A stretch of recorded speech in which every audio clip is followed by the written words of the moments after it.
Well, let's make a start, folks, with the Golden Whistle Awards for 2015. My name's Dick Fern. Many of you, or some of you anyway, in the room will know me, but as I disappeared off to Ireland about 11 years ago, some of you may not know me that well. But I was around with BR and then successor companies, Southeastern Trains, Rail Track Network Rail, until I went to Ireland in 2003 and had great pleasure there running Ian Rodair and Irish Rail. And I'm pleased to say we have in the audience today some representatives, David Franks and Jim Mead, from Irish Rail. So it's a truly international gathering. I'm also pleased to say that I'm now working with FCP, First Class Partnerships, and they're represented here as well. And I was told I would be in trouble if I didn't mention them. But it's lovely to see you all, and we're all here for these very special awards. But before we have lunch, and I'm sure you're all waiting in anticipation for a lovely lunch, I'd like to make a special award. The first award is going to be before lunch, and that's because it is a very special award. And just before I tell you more about it, I'd like to ask Steve Brown, who's the MD of Rail and Bus for Traxis, who's our sponsor for today's event, to come up with me onto the stage and help me make this award. So Steve, here we are. Would you like to just come up and, I tell colleagues about this very special award. Now, as rail operators, you all understand the trauma on the railway when there is a fatality. You understand that trauma not only for train drivers directly involved, but also for other colleagues who get involved in the follow-up to the event. The special award we want to make today, is to somebody who has had that experience. But when he had that experience, he also showed tremendous resourcefulness on what he could then do. This particular colleague, having had that experience, found that really the support he wanted to have was not necessarily from independent counsellors, not necessarily from the medical profession, but from other colleagues, from other close colleagues, many of whom perhaps, or some of whom at least, had shared that trauma at some stage in their career before. So what this colleague thought was, I can help others who end up with this same experience as I've had in the future. He encouraged his boss to send him on a counselling course, and it wasn't straightforward. It was actually quite tough, but he got through it, and he then found that he could actually provide a very helpful service to colleagues by listening, engaging, and helping them through that post-traumatic stress which comes from a fatality. Ladies and gentlemen, will you please show your appreciation for Tyne and Wear Metro driver, Mr. Alan Hudson. Alan, would you like to come up to the stage, please?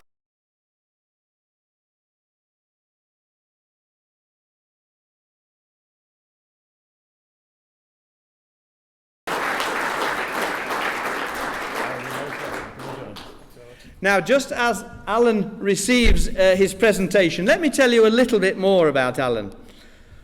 Because not only does he provide an excellent service to colleagues in terms of counselling in the way I've described, but he also helps out in a very important charity in South Shields. It's a charity called Hospitality and Hope, and it's a charity for the homeless. It's a charity that provides food bank support, and it's the charity that we'd all like you to help Alan to support today. You're all going to enjoy a lovely meal, and I'm sure there's good food at home for you as well. But there are people in our society, in this country, for whom that is not the case, and for whom charities like Alan's Hospitality and Hope provide much needed support. Congratulations.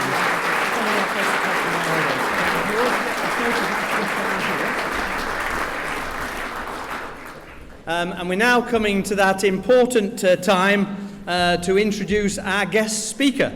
Our guest speaker is Mr. Andrew Munden, the Operations Director for Chiltern Railways. Andrew actually brings to us today something which I personally believe is very important as we look forward in the industry, and that is experience on both sides of the industry that we now manage. He is now, of course, a leading operator as Director of Operations of one of our very successful train operating companies. But he has spent quite a lot of his career as well previously with Network Rail. So he's very familiar with what goes on the other side of the fence, as it were, in terms of the new industry structure. I think it's very important we think about that, and Andrew has got some important messages for us in that context. So will you please give a very big golden whistles welcome to Mr. Andrew Munden. Thank you.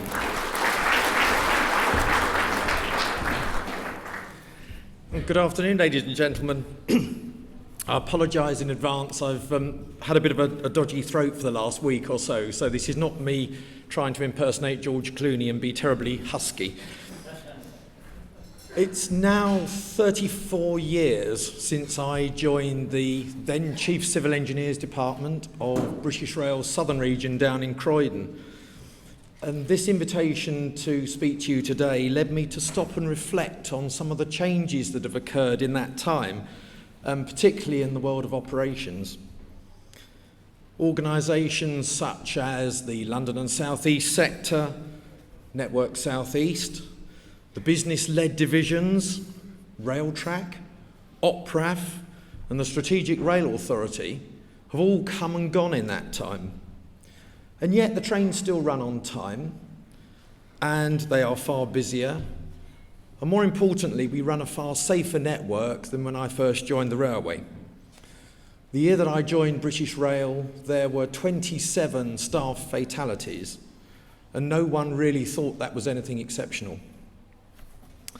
My early career was actually spent with the civil engineers and included some extremely happy years in the Divisional Civil Engineers Office of what was then the South Western Division down at Wimbledon.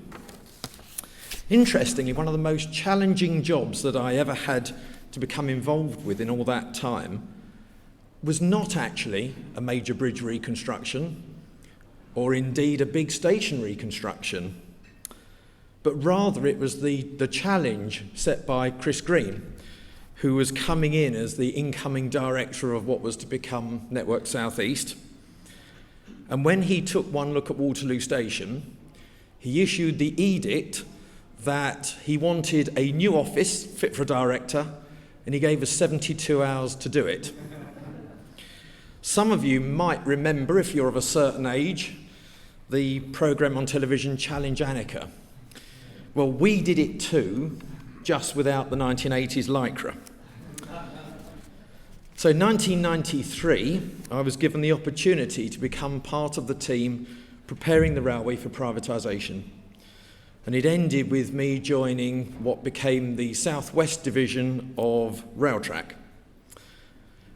Up until that point, people in the industry had the benefit of the really, really excellent BR training schemes to give a wide knowledge of how the integrated railway worked. But of course all that ended on the 1st of April 1994. Since then, we've bred a generation of railway men and women who by and large only have experience of running track or trains, but not both. While I worked at Railtrack and latterly at Network Rail, I was fortunate enough to look after the southern departmental fleet of vehicles that brought me into close contact with the three train operators south of the river, who in those days operated the large fleet of sandite and de-icing trains on our behalf. And I suppose it was probably this that awoke in me the desire to become more involved with the operational railway. Back in 1999, I made what was undoubtedly the best career move of my life, part obviously from joining Chiltern, and I was offered the chance to jump the divide and become an operator on what was then the Sussex area of rail track. Until privatisation, of course, this would have been a really difficult thing to do. One climbed a ladder, one stayed within a function, and in those days it was not easy to transfer between functions. Engineers were engineers, and operators were operators. In 2004, I became the first Network Rail route director for Sussex, initially running Sussex and then Kent, as some of you will remember, and latterly I ran the Anglia route over a period of 7 years.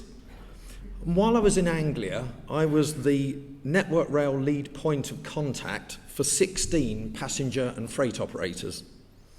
All of them had very differing business needs, ranging from London Overground, with their Transport for London awarded concession, to National Express, with their more traditional franchises in C2C and East Anglia.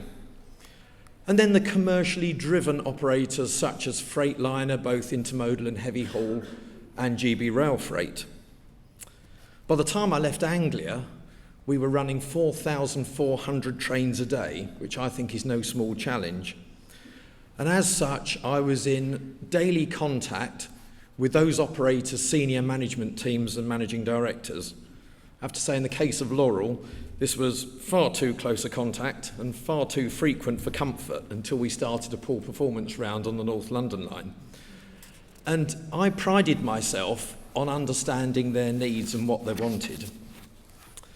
Some of you might actually remember the snappily titled Network Rail initiative around this time called What Makes a TOC Tick, which was rolled out to all the route teams right across the country in an attempt to increase the level of understanding and responsiveness to customers' needs. I always felt, though, that something was missing for me. I guess the best analogy that I can come up with is that of a child who's given a train set for either birthday or Christmas. They open the box with much excitement on the living room floor on the morning, only to discover that although the box contains the track, the signals, the trains, and probably a power controller, no one's included the trains. If they want to play trains, they have to go and find one of their friends down the road, whose box probably contained the trains, but not the track, the signals, the stations, or the power controller. And of course, as we all know, this friendship can get quite strained if the train then comes off the track and gets scratched or broken. Back in 2011, I was given the opportunity to join Chiltern Railways. And I have to say, much to my undying embarrassment, I'd only sat at my new desk at Marylebone for a matter of days before the horrible realisation hit me that in fact I really hadn't the faintest idea how this particular TOC ticked. I mean, it's just as we heard this morning in the conference, Network Rail and operators are driven by very, very different commercial priorities and regulators. I was lucky. My new colleagues at Chiltern were very understanding and very tolerant of this new interloper and helped me up to speed very, very quickly.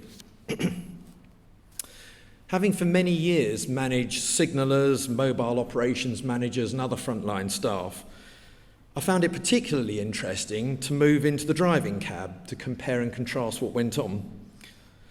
And I like to think that one thing that I brought quite quickly to Chiltern was an understanding of why Network Rail behaves in certain ways, which can at times appear irrational both to management and to drivers alike.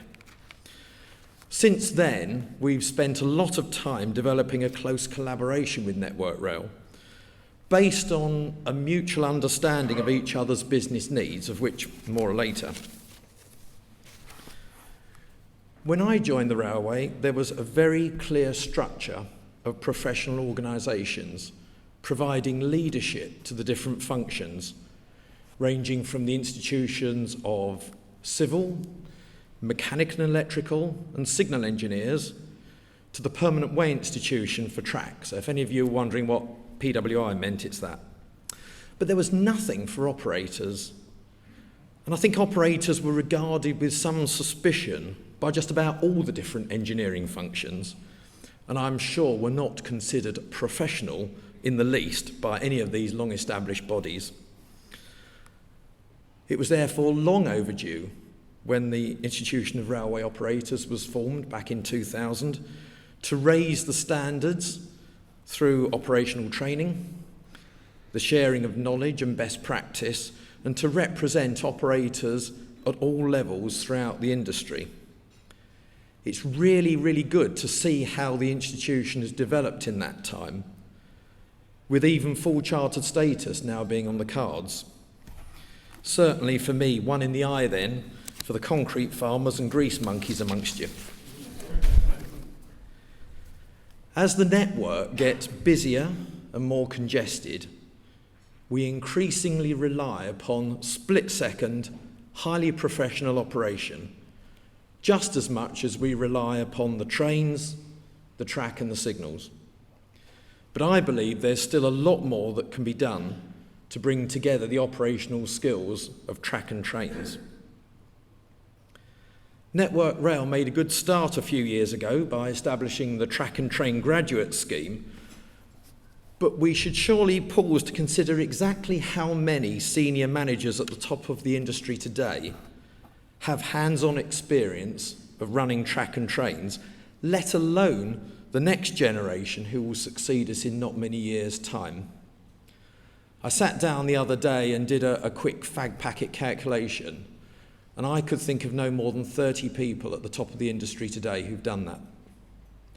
We must do more to encourage the exchange of emerging talent between Network Rail and the operators if we're to fulfil the aims that are set out by the institution.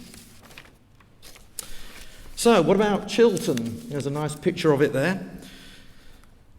A view commonly held by the industry and by some stakeholders is that we are similar to C2C or Merseyrail in being largely a self-contained network which gives rise to a high level of performance.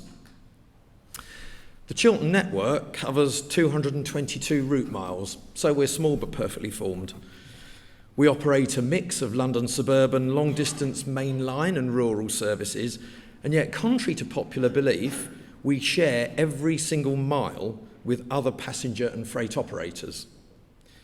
Even the route between Marylebone and Aynhoe Junction to the south of Banbury, which has been traditionally considered as our territory, is shared these days with an increasing number of freight services, mostly running to the landfill site at Calvert on the former Great Central London extension north of Aylesbury.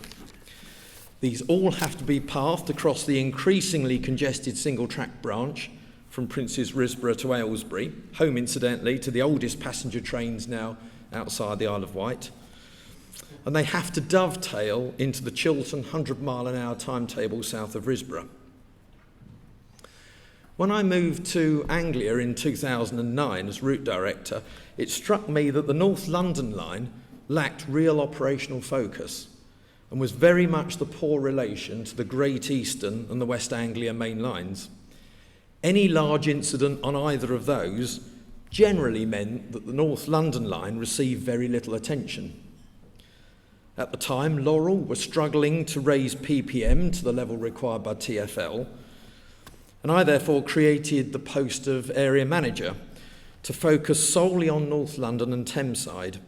So later re-signalling on the route transferred the control to Upminster IECC, hence the synergy, although I'm sure that Julian would particularly agree this undoubtedly helped C2C too.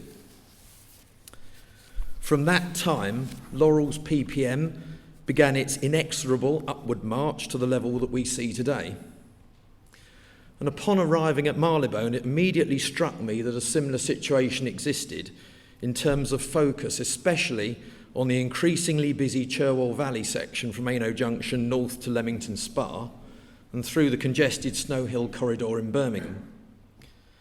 I discussed this with Jo Kay, who was at the time the route managing director, and she generously agreed that we could trial a similar solution, which led to the appointment of John Salmon as area manager for the Snow Hill lines, although in practice, John looks after the entire route from the LNW boundary at Droitwich Spa right through to Marylebone. And I'm pleased to say this focus has generated exactly the same results as it did in North London.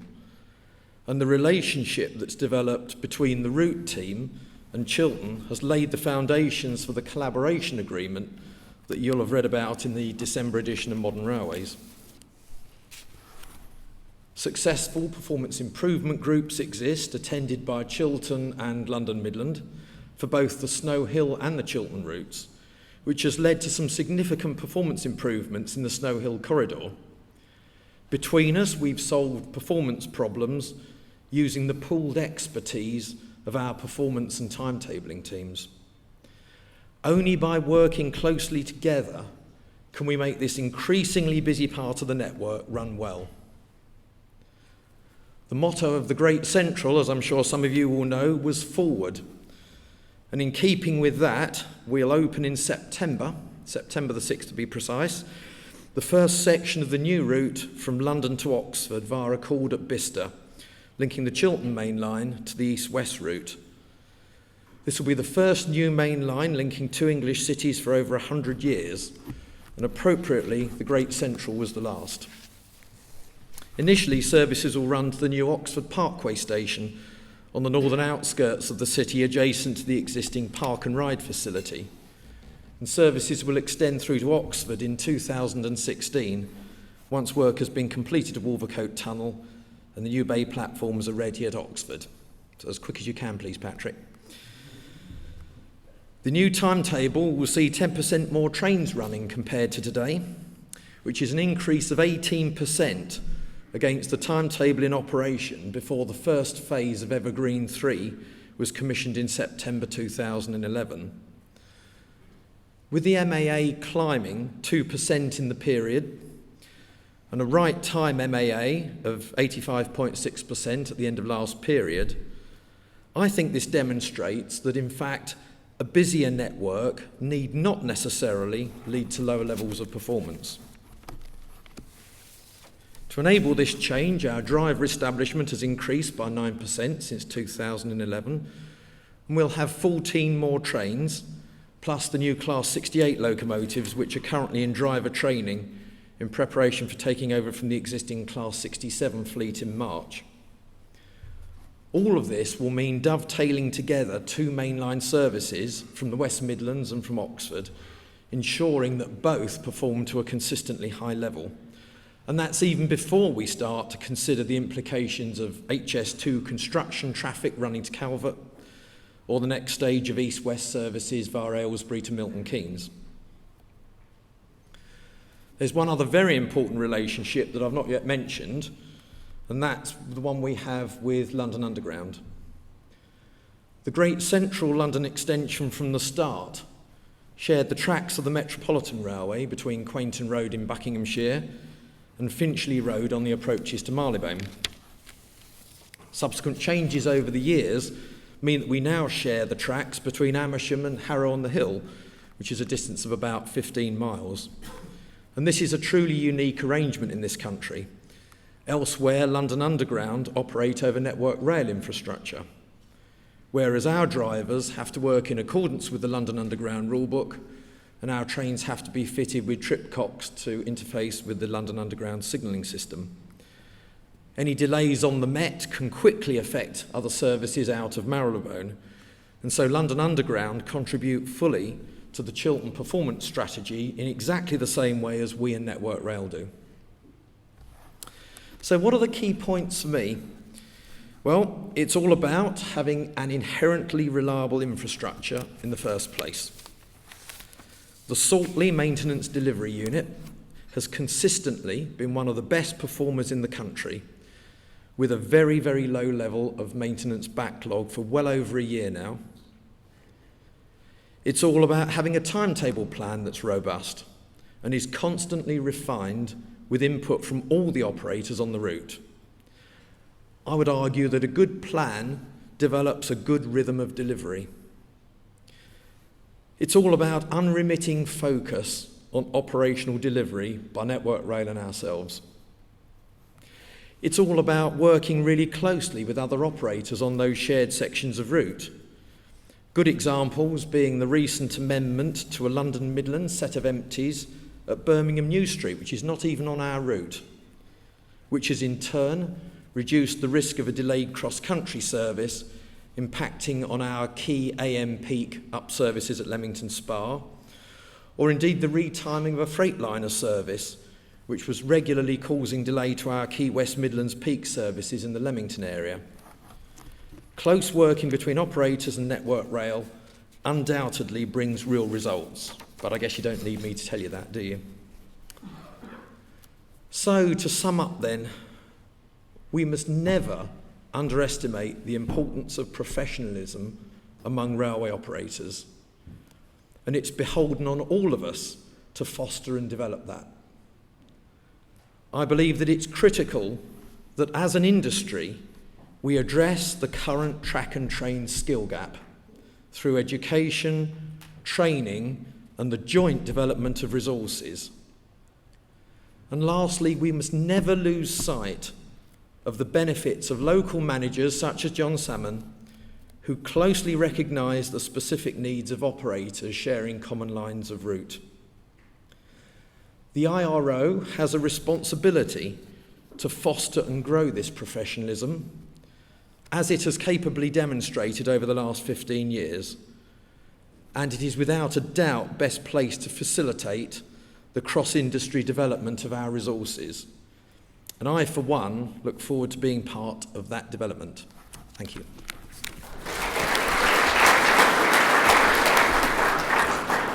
Well, Andrew, thank you very much indeed. And I think Andrew demonstrated very, very vividly there that none of us in the rail industry, whatever organisation we're in or whatever job we do, work in isolation of the rest of it. Everything is interlinked between the train operators, between Network Rail, between train operators on the same route, between other organisations like London Underground and so on. We all work closely together, and when we cooperate with professionalism, as very ably described and demonstrated by Andrew, we get the successes.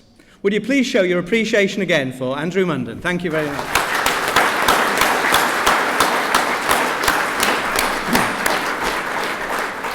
Well, I'm going to ask Andrew to come up and just stay with me for a moment, because we're now coming to that important stage, great anticipation, the main body of the Golden Whistle Awards for 2015. First of all, the vast majority of the awards that we're giving today are calculated on the numbers. Your numbers. Your numbers. These are actually quantification of performance. Most of the awards today are not in any way subjective judgments from a panel. Most of the awards today are calculated. So if you have won, it is because the numbers say you have won.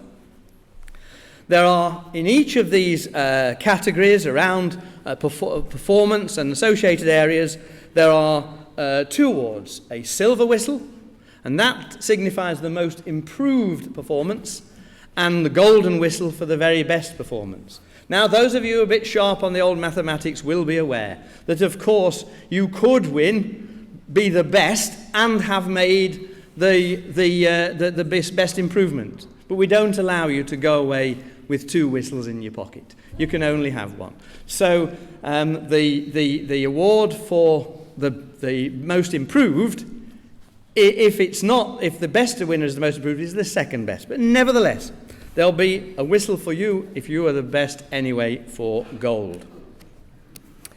Now, when we come to the train operating companies, the TOCs, of course we all know that very, very good performance on a TOC can only be delivered with great support from Network Rail, and that was made very clear in his speech by Andrew as well, because of the interlinking and so on.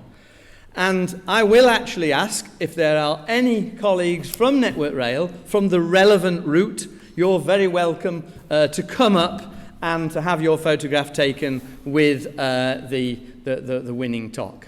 So if there are Network Rail colleagues in the room, don't be shy. You're very welcome here today. Please do come up if the TOC has been, and I shall mention which route the winning TOC is operating over. Okay, so I think we're nearly ready now to begin with our first award. with the performance awards, we decided that actually you can't judge all routes together. They're very different characters, very different circumstances in which they operate. So we split the awards into 3 categories: intercity, London and the South East, and regional railways. Now, where have you heard that before? That's what I call innovative. Everything comes round in its turn. We've been here before, of course. Those of you old enough to know, anyway. So we will start off with the Intercity Awards. The awards, I should mention, are given now for right time performance. Moving annual average right time performance calculated up to the end of period 9. The moving annual average up to the end of period 9, right time. None of this 0 to 5, 0 to 10, it's right time. And why is it right time? Well, those of you who are here for the session this morning will have heard one of the speakers say that with pathing in confined areas now, right time performance is really necessary. But above all, the customers, the public, the media, people are expecting right time to mean right time, punctual to mean punctual. So these awards are given on the calculated moving annual average of right time performance. I think we've built up the drama enough. Let's go to our first award, the Silver Whistle. The Silver Whistle for the most improved intercity right time performance goes to Virgin West Coast, ably supported by Network Rail London North Western Route. So would Virgin West Coast please come up? Very welcome. Come on up. We'll have your award for you. Thank you. There you go. Thank you. Anybody from LNW zone? No. Route? No. Okay. Let me get the Gold Award winner announced and ready. So the Gold Whistle for the very best right time moving annual average performance up to the end of period 9 goes to East Coast.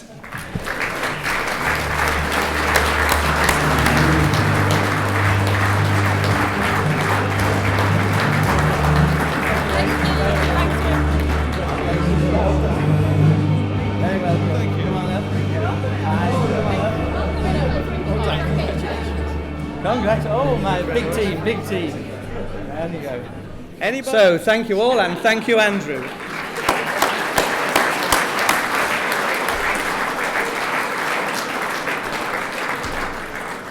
So, let's move on. Let's get down to the London and South East commuter territory. And could I, first of all, ask Alex Hines, board member of the IRO, to come and help me present these awards. Alex, you're very welcome. If you'd like to come on up.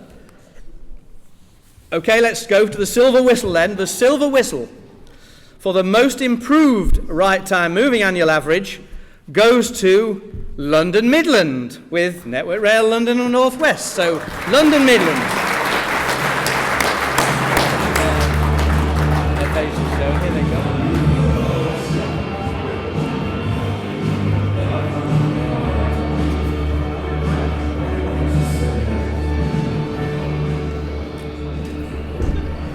Watch the... Yes. Congratulations. Congratulations. Well done. Okay, let's go to the Gold Whistle now. The Gold Whistle for the best right time moving annual average. A very impressive 85.1% to the end of period 9 goes to Chiltern Railways.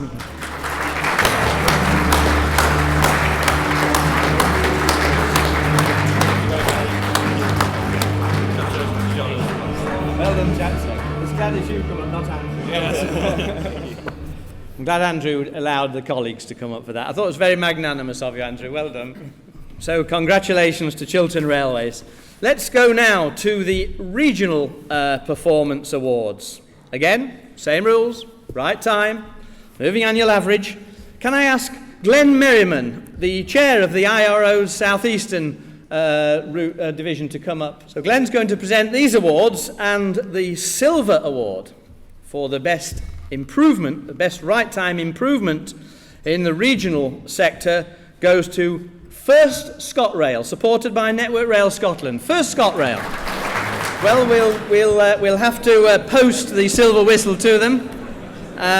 So we'll go straight on to the Gold Whistle. And there may be a little touch of embarrassment here because I actually understand there isn't somebody to collect this one, but somebody from the group will collect it. So the silver whistle went to Scotland. The gold whistle for the best right time moving average goes to Arriva Trains Wales. But I understand they couldn't come. So Andrew, as the most senior Arriva person here, is taking the award. I shall post it. So Andrew took that award because the Wales couldn't come and Scotland couldn't come. But nevertheless, we do congratulate them on what they achieved. Now, I said that when we were talking about performance in the passenger business, we were talking about right time. But we're now moving to the Freight Performance Awards. And there is a slightly different measure there. It's called the A2F measure.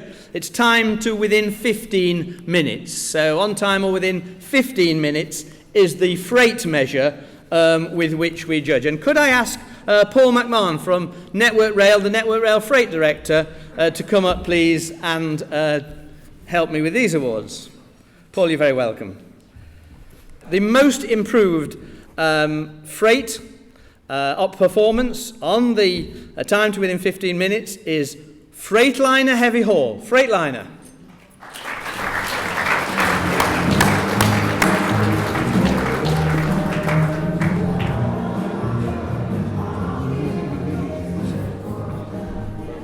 Well done. Congratulations. Thank you. Congratulations. Thank you. Well done. Cheers. Congratulations. Cheers. Well done, chaps.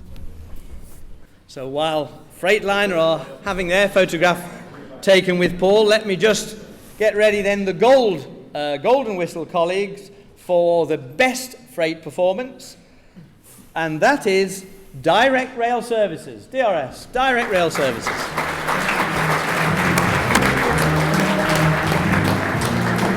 Well done. Good to see you. Well done. Well done. Good to see you. Well done. Go and get your... Okay, thank you very much. Well, that's the Freight Performance Awards. Let's go now to an interesting award which is known as Minimising Delay Minutes. And I'd like to ask to help me with these awards Tom Joyner, the IRO board member. Tom Joyner. Tom, if you'd like to come up, please, to join me to deliver these awards. Let's just pause while Tom is coming up to think about what these awards describe. This award, Minimising Delay Minutes, recognises the effort being made to keep the railway running punctual. It applies to both TOCs and freight operating companies. Both can compete for this one. And it's measured by the moving annual average of delay minutes on yourself. So the extent to which train companies, passenger and freight are endeavouring to keep themselves punctual. So it's minutes on self, normalised by the train miles run, because obviously it wouldn't be fair to compare people with a very different train mileage in this context, in number of minutes. So normalised by the train miles run, but it is a reflection of the extent to which companies help themselves towards good performance. Again, we have a silver for most improved and a gold for the best. And the most improved operator in this award this year is Freightliner Heavy Haul again. Freightliner Heavy Haul.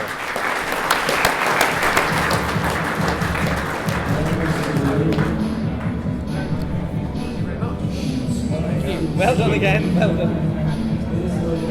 Well done again. Congratulations.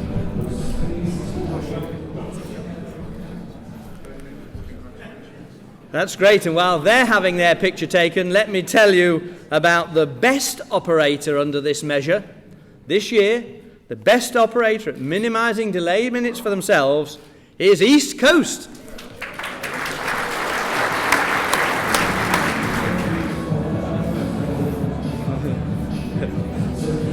You might as well go straight down for the photo. I wasn't expecting that one. Well done.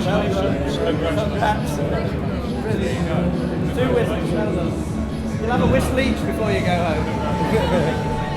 Very good indeed. So 2 whistles so far there for Freightliner and 2 whistles for East Coast. Very, very, very, very good performance. I'm going to ask Tom to just stay up with me for a moment now, because we now have the minimising delay for the Network Rail routes.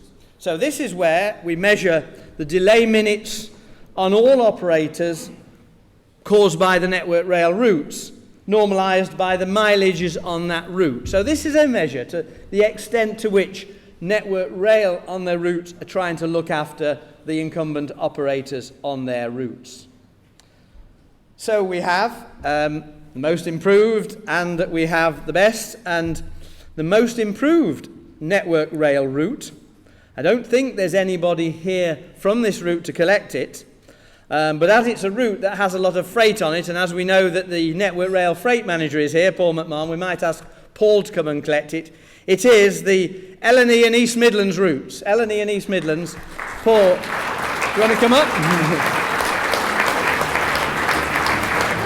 Congratulations. And the gold whistle, but we're almost certain there's nobody here for this one, but the gold whistle for the best Network Rail route, looking after its customers, is Network Rail Scotland. Steve, my apologies. You'll take it. Very good. Steve is here from Network Rail Scotland. My sincere apologies, Steve. Delighted to see you. And he was just telling us he had a bit of a nosebleed early on, so he had to leave. So good to see you, Steve. Great stuff. And thank you very much, Tom, for helping with those. Lovely. Okay, let's move on again to something completely different, as they used to say. And this is now the London Underground Awards. And I would like to ask John Self. Now, John Self is a new colleague of mine in the First Class Partnerships stable, indeed a partner in First Class Partnerships, but formerly a general manager of the Jubilee and East London lines. John Self will come now to help me with these awards. This needs a bit of explanation, how the award is calculated for London Underground.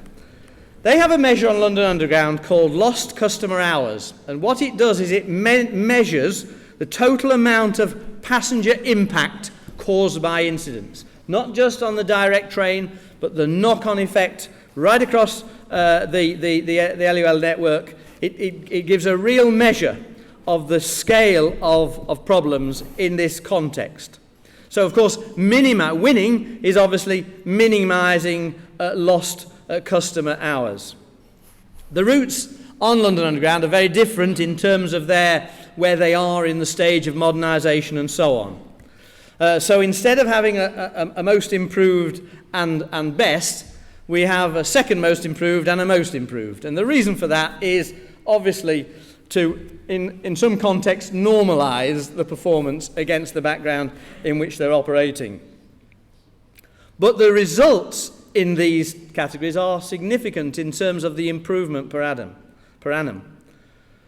In the second most improved category, for the silver whistle, with a 28% year-on-year improvement in that measure of lost customer hours, is the Victoria line. If there's representatives of Victoria line, then please come forward.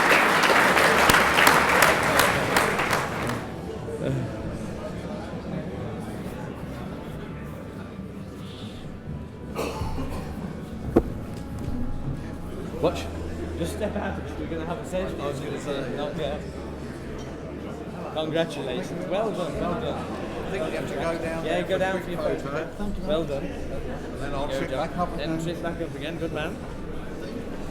Okay, so while John's having his photograph taken with the Victoria Line colleagues, let's now just look at who is the very best in terms of improvement, with no less than a 32% improvement in 1 year in this category. Can I please welcome the colleagues from the Northern Line?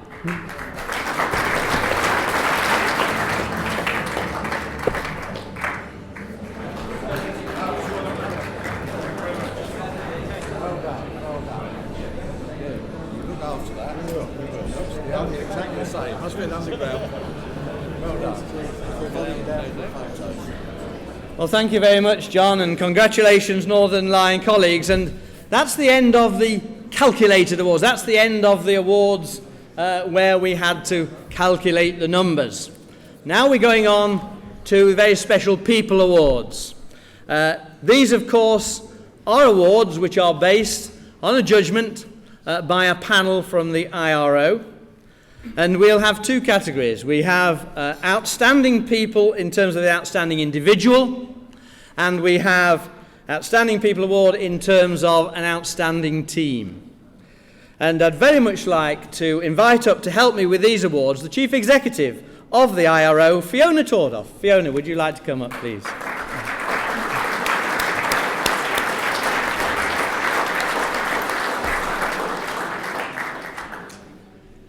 Thank you very much, Fiona. Now, let me just read out a little bit about our nominations for this award, for the individual award. 3 colleagues to tell you about, and I'm starting off with colleague Dennis Ash. Dennis is a mobile ops manager with Network Rail at Willesden in northwest London. Dennis was commended for this award, not only for just doing really good work on his own job, which his manager said he always does, but for more than that, for his willingness to help out others, other teams or other individuals on the job to make the thing go well. Dennis has been known on many occasions when incidents have occurred and so on, not only to do what's required of him as the mobile ops manager, but to move over and help out others who are struggling for whatever reason. One particular example was cited from back last November, when there was terrible flooding in the Harlesden Tunnel. And Dennis stayed on well beyond his own remit, or works rather well beyond his own remit, to specifically help the maintenance staff and others who were trying to sort out the problems with this flooding at Harlesden Tunnel. It speaks of a person who really understands the nature of the railway works, and that we don't live in individual silos, we're all part of a team. Dennis Ash is our first candidate. Our second shortlisted candidate is Pete Glass. Pete Glass is the head of planning and performance for Merseyrail now, but in fact, commendations for Pete have come from East Midlands Trains, who he used to work for, Northern Rail, who he then went to work for, and now Merseyrail, who he now works for. So this is some kind of guy. They seem to be passing him over quickly to somebody else, but nevertheless. No, Pete, I'm only joking. I'm just trying to liven them up a bit. It's getting on in the afternoon. But Pete is obviously some kind of a character. I'd particularly like to go back and highlight some of the stuff that we received in the commendation from East Midlands. Because all at the same sort of time, he oversaw a major restructuring in the control.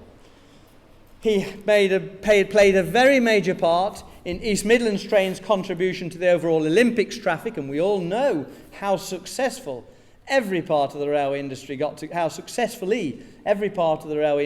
together to make the Olympics traffic work so well. And obviously, East Midlands were very much part of that.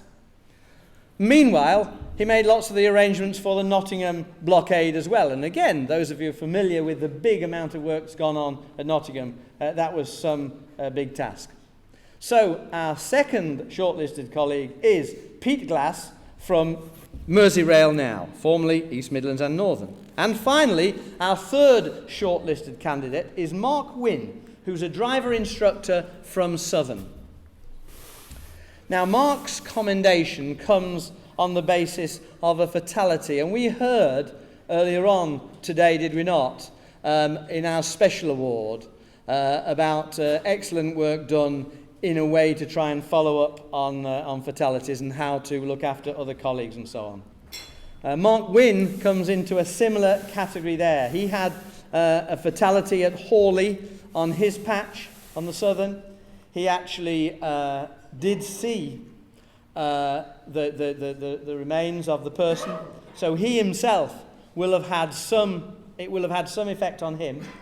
But meanwhile, he stayed with the driver, who was very traumatized, and he looked after him until further help arrived for the driver. He then went down the train and dealt with customers, and then, as a qualified driver instructor, he took the train on to East Croydon. These were things that in the heat of the moment, and having himself witnessed the evidence of the fatality, was obviously a very significant contribution from one individual. So all 3 colleagues, Dennis Ash, Pete Glass and Mark Wynne there, nominated for our Special Individual Outstanding Performance Award.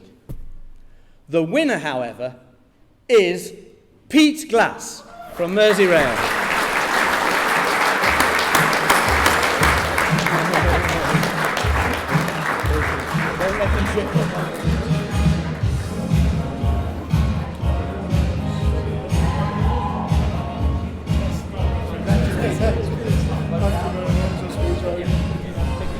Now, just while Pete's having his picture taken, could I just say to Dennis and Mark, there is a certificate for yourselves. You were shortlisted. That's a great success in its own right. And later on, Fiona will have a certificate for you. And if you want to get a little picture taken with Fiona later on, I'm sure she'll be pleased to do that. But in the meantime, we've got to move on. And we're now going to move on to the shortlisted teams. So this is for the outstanding team performance. And again, we have 3 teams shortlisted for this award. And first of all, we have the Edmonton CCTV team from Go Via Thameslink. Now, the CTV monitoring is something everybody in the rail industry is very familiar with. But the Edmonton team have moved things on considerably in terms of what they do. They literally do not just monitor CCTV. They play now a key role in emergency response procedures. So they, having monitored, can actually take action. They actually have a significant input on safety matters, all of which, of course, benefit from the core CCTV monitoring, but they now then proactively can take action on things like overcrowding or a reaction on taking action on antisocial behaviour and so on. So this team has demonstrated CCTV monitoring does not just need to be a passive exercise at all. It can, in fact, be a very proactive one. That's the first shortlisted team. The second shortlisted team is the Northern Line Upgrade team from London Underground. Northern Line Upgrade has been a very successful project, and you only need to look at some of the numbers to tell you that. Earlier on, we made an award to Northern Line, didn't we? And I explained to you that they made a 32% reduction in lost customer hours since their project was complete. That's numbers speaking for themselves. The Northern Line is now much safer, it's much more reliable, it's much more efficient. But most importantly, in the context of what we were hearing over Christmas and so on about the impact of major schemes and the risk of overruns and the damage that can be done to the whole railway reputation from overruns, significantly, the Northern Line upgrade was done with no overruns at all, and with very limited impact on the service. That's a major job to achieve with so little impact on the customers day to day. So that's our second team nomination, the Northern Line Upgrade team.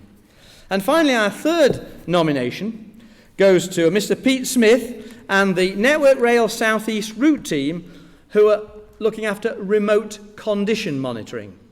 We talked about, a few seconds ago, CCTV monitoring and what's happening out there. But another form of monitoring now available in the technology for the railway is remote condition monitoring of assets.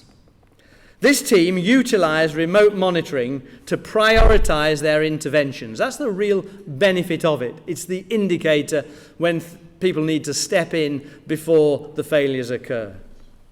They're now well on the way, this team, to having 100% of points and track circuits on the southeast route of Network Rail remotely monitored. Not quite there, but well on the way to it. And again, that will be a very significant benefit to the asset management of the southeast and when it's done.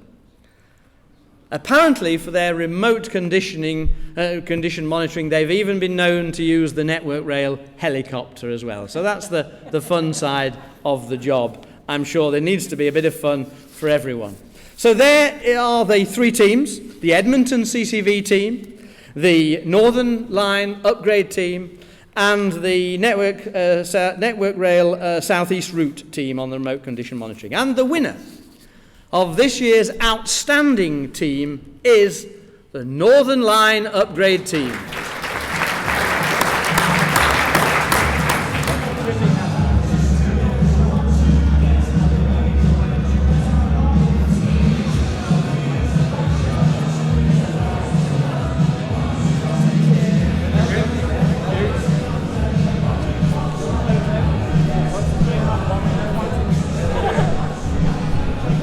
Well done, Northern Line colleagues. Thank you very much indeed, Fiona.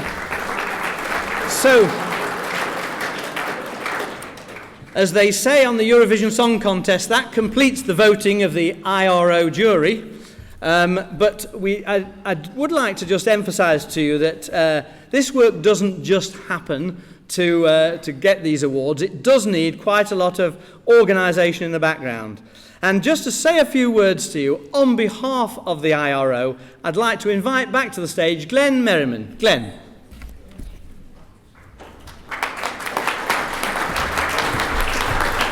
Thank you very much, Dick. Good afternoon. My name is Glenn Merriman. I'm the chairman of the South East area of the IRO. I just want to say a few words about the IRO and also the role we've played in making these awards happen this afternoon. So as Andrew said earlier, the IRO has been around since the year 2000 with the main aim of promoting excellence in railway operations.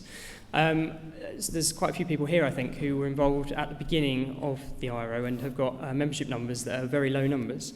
We're now up to, I've got a latest update today, we've got 4,140 members across the country, which is exceptional and, as Andrew said earlier, moving towards chartered status. So that's hopefully something we're going to have in the future.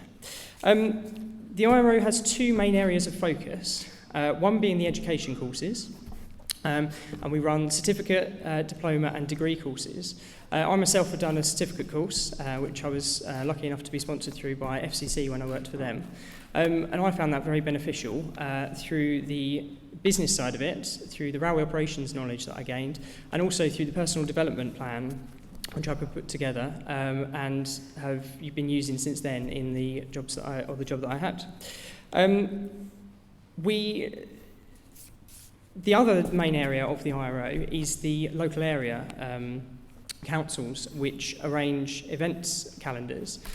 So we have the South East area, obviously. We have the Midlands, South West, North West, North East, Scotland and Ireland areas, who all run by volunteers who have day jobs, but they arrange varied and engaging events programmes, ranging from visits to places that you might not otherwise be able to see on the railway, to talks from senior industry people about topics that you may not necessarily get the opportunity to understand. A couple of examples, we've got on Monday for the South East area, we've got culture change in operational competence, which is delivered by Andrew Taylor from Southern. And also we've got some Farringdon Crossrail station visits, so that will be going behind the scenes at Farringdon Crossrail, which I'm sure will be very popular. Details of that aren't on the website yet because it's going to be very exclusive, but we will be advertising that shortly. So the role the IRO played today was in making sure, in getting the data for the whistles. We had support from Network Rail and from London Underground to make that happen. We also got in touch with judges. We're very grateful for Alex Hines, Joe Kay and Tom Joyner for judging the Outstanding Individual Operator and Outstanding Operating Team Awards. But most importantly, our biggest bit was to taste the food beforehand to make sure that it was going to be suitable. Any complaints go to James Abbott, though, not to myself. So just need to say congratulations to all the winners. It's very well deserved. Running a railway, especially these days at challenging times, we unfortunately in the press recently there's lots of examples of bad publicity for train companies, and I think something like this is recognising that there are good things going on and there is excellence in railway operations. If only this could get as much publicity as some of the more negative things. I look forward to seeing you at one of our events coming up soon. Details are on the IRO website, and I'll hand over to James. Thank you.